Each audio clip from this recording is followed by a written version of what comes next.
afin que, justifiés par sa grâce, nous devenions héritiers dans l'espérance de la vie éternelle. Tite chapitre 3 verset 7.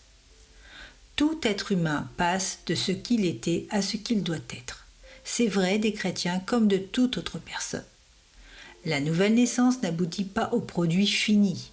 L'être nouveau qui vient de naître de Dieu est aussi loin de son développement achevé que le bébé qui est venu au monde il y a 1 heure à peine. Dès sa naissance, le nouvel être humain est placé entre les mains de forces puissantes qui détermineront s'il deviendra un honnête citoyen ou un criminel. Son seul espoir est de pouvoir un jour choisir les forces qui le façonneront. Par l'exercice de son propre pouvoir de choisir, il peut se placer entre de bonnes mains. Il n'en va pas autrement du chrétien. Il peut se façonner lui-même en se plaçant entre les mains de l'artiste suprême, Dieu en personne, et en se soumettant délibérément à des influences saintes et à des forces formatrices qui feront de lui un homme de Dieu.